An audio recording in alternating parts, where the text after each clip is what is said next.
अस्सलामुअलैकुम। मोहम्मद अज़हर सिद्दीक अपने programme political diaries के साथ हाजिर खिदमत है। बहुत सी चीज़ें आपके साथ गुफ्तगू करनी होती हैं और बहुत सी चीज़ें तेज़ी से डेवलप हो रही होती हैं, वो आपसे बतानी भी होती हैं। इमरान खान साहब बड़े क्लियर हैं अपने मामले में, आपने वो देख लिया, वो हर चीज़ उन्होंने आपके सामने रख दी और वो पीछे नहीं हटने वाले और कौम भी पीछे नहीं हटने वाली। इमरान खान अपने तौर पर जो काम कर रहे हैं वो आपके सामने रख रहे हैं। कौम को फैसला करना है कि किस डायरेक्शन में लेकर चलना है, किस सिमत चलना है और क्या चीज़ों का फैसला करना है, ये कौम फैसला करेगी। लेकिन याद रखिएगा, अभी नहीं तो कभी नहीं।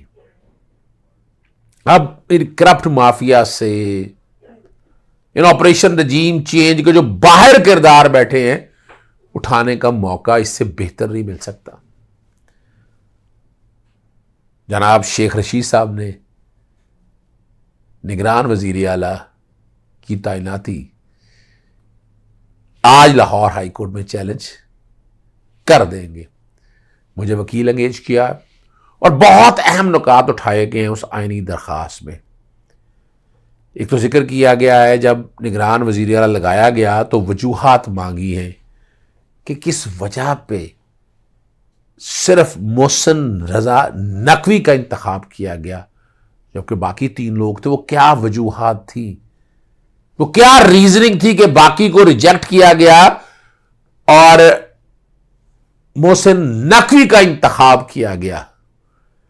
अब इसमें वो सारी वजूहात, ऑपरेशन रजीम चेंज का पूरा तज़किरा है कि जिस तरह वन वे और दी अदर, डायरेक्टली और इनडायरेक्टली, वो एक रोल रहा है उनका। और उस मुतनाज़ और आते ही फिर देखे काम क्या कर दिए, ट्रांसफर, पोस्टिंग, छापे मार रहे हैं। ये निगरान सेटअप है। यानी निगरान सेटअप का क्या काम है? चौधरी परवेज राय के घर जाके छापे मारना है स्टेज के ऊपर। क्या ऐसा काम हो गया जी? ये वो सारी चीजें हैं ना, वो बता रही हैं कि यहां ये मैंडेट से आगे जा रही हैं चीजें। आइन के आर्टिकल 218(3) की खिलाफ वर्जी हो रही है और सरे बाजार हो रही है।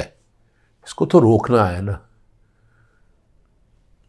लाहौर हाई कोर्ट से यही पहले सुप्रीम कोर्ट में दायर की गई थी, एतराजात लगे हैं उस पर कि मुतलका फोरम नहीं गए। तो मुतलका फोरम तो लाहौर हाई कोर्ट ही है ना, फिर इसलिए लाहौर हाई कोर्ट के सामने मामला रख दिए और बड़े अहम नुकात उठा लिए हैं। 218(3) की इंटरप्रिटेशन है, आर्टिकल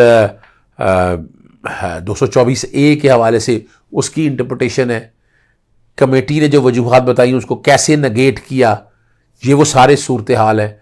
तो ये तो साफ साफ इलेक्शन तो नहीं हो रहे ना इससे तो एक कुछ यानी पाकिस्तान डेमोक्रेटिक मूवमेंट, उन लोगों को फ़ायदा हो रहा है सारा और वही लोग आगे आएंगे।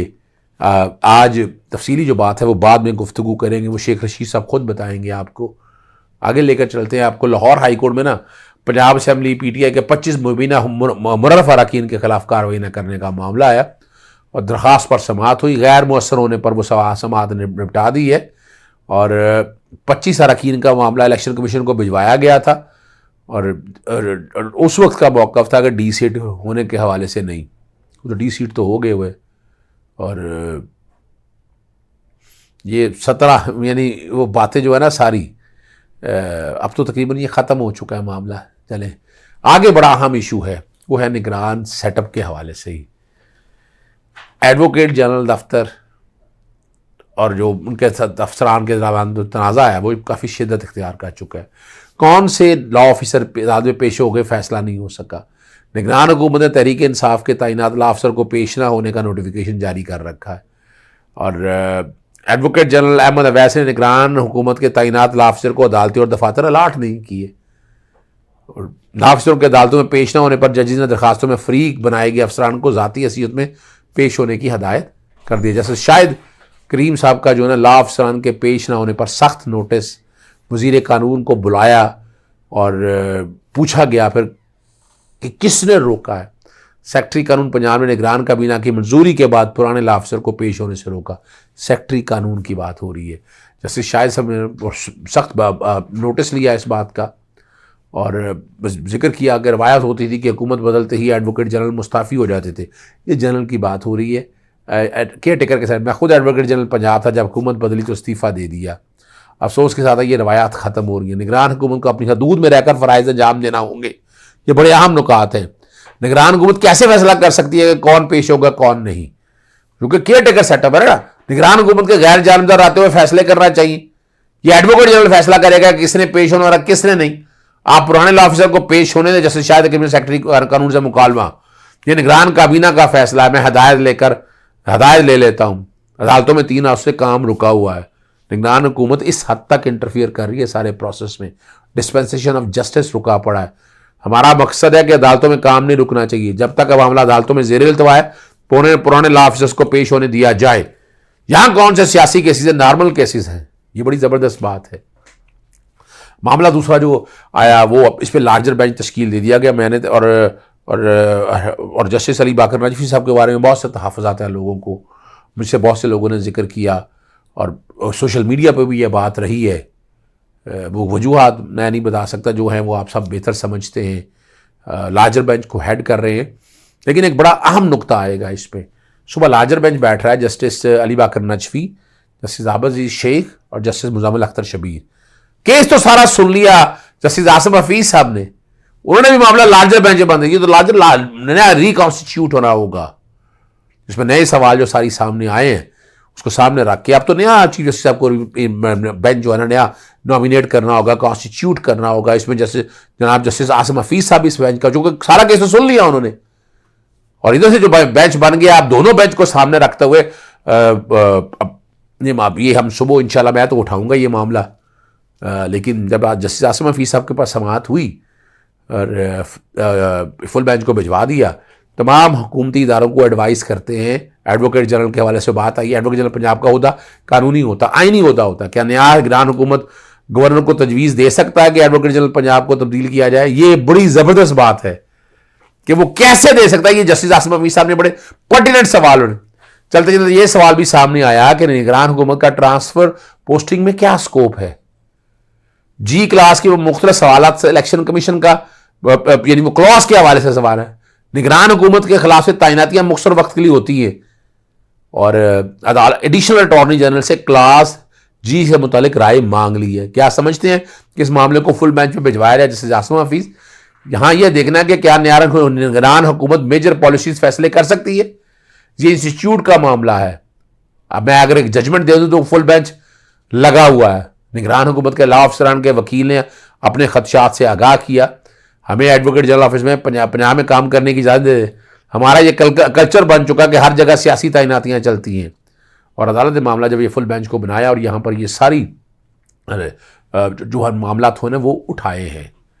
ये वो सारे मामला जब आप उठाएंगे तो आपको अंदाज़ा हो जाएगा कि क्या हालात और वाक़यात चल रहे हैं। लेकिन बहुत अहम मामला है इस वक्त। निगरान हुकूमत ओवरस्टेप कर रही है। इससे पहले इस तरह की ये नहीं होता था। मैसिव ट्रांसफर पोस्टिंग हो रही हैं और ये पूरे का पूरा यानी अच्छा लफ्ज फिर मैं इस्तेमाल करूंगा, बुरा ना लगे, ऑपरेशन जीन चेंज 2 यही तो है और क्या है। कुछ और कुछ अपनी मर्जी का लगा दे। पहले इस मुल्क की इकोनॉमी का सत्यानाश कर दिया। इकोनॉमी संभाली नहीं जा रही, IMF आपको पैसे नहीं दे रहा है, महंगाई आपसे कंट्रोल नहीं हो रही, तो क्या चाहते हैं? जान लेंगे लोगों की, और जान तो लेंगे। चाहे इलेक्शन कराए साफ शफाफ। क्या करना है निगरान हुकूमत ने? कुछ अपना रोजमर्रा के काम दे, लेकिन ये तो ऐसे आए हैं कि जैसे सारा कुछ छा जाना है, सारा कुछ खा जाना है। लेकिन गवर्नर सरद ने बहुत मामले छेड़ दिए हैं। गवर्नर सरद जो है ना, उन्होंने बड़ा अजीब सा बयान दे दिया। मुझे कहने की जरूरत नहीं, जो उन्होंने खत लिखा है वो खत भी गलत लिखा है गवर्नर KP ने, और उस पर मैं गवर्नर KP को खत लिख रहा हूं कि आपने ये खत वापस लें, आप ये जो अल्फाज लिखे हैं। लेकिन उन्होंने अपने हाथ से मामला छोड़ के ये डाल दिया है इलेक्शन कमीशन के ऊपर। उन्होंने खुद डेट देने की बजाय उन्होंने कहा जी डेट देते हुए तो अब इलेक्शन कमीशन को ये सारा, अल्टीमेटली तो उन्होंने माइंड अपना दे दिया इलेक्शन कमीशन को। अब साथ पे लिख रहे हैं कि वो अपनी डेट दे। मैं बैकग्राउंड पे आज चीज़ें नहीं चला रहा, लेकिन मैं आपसे जिक्र कर रहा हूँ कि वहाँ उनसे भी ये गुजारिश की जाएगी कि वो डेट इलेक्शन कमीशन अनाउंस करे। अब गवर्नर ने तो अपने खत के जरिए मामला सारा छोड़ दिया। अब तो डेट देने की बात जो है ना वो लिख दी है उनको, वो कह दी है कि आप करें।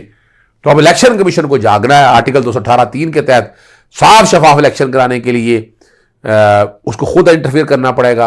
और मैं समझता हूं कि इसमें जो वजीर वज़रा तैनात किए जा रहे हैं, इलेक्शन को रोल प्ले करना पड़ेगा उनके बारे में। ये कौन कौन आ गए, कई शक्लें ऐसी हैं जिसका डायरेक्ट जो है ना मुस्लिम लून्स के साथ, पाकिस्तान पीपल्स पार्टी के साथ ताल्लुक है। ऐसे लोग कैसे आप लेके आ सकते हैं?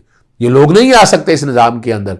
ये भी वो बड़े सख्त सवाल है जिसका जवाब आने वाले दिनों में आपको मिलेगा। और बहुत जल्द फेसबुक लाइव और बाकी चीज़ों पर सवालों के जवाब देने के हवाले से मैं इंशाल्लाह आप तक रेगुलरली आता रहूँगा। इजाज़त चाहता हूँ। अस्सलाम वालेकुम, अल्लाह हाफ़िज़। पाकिस्तान जिंदाबाद।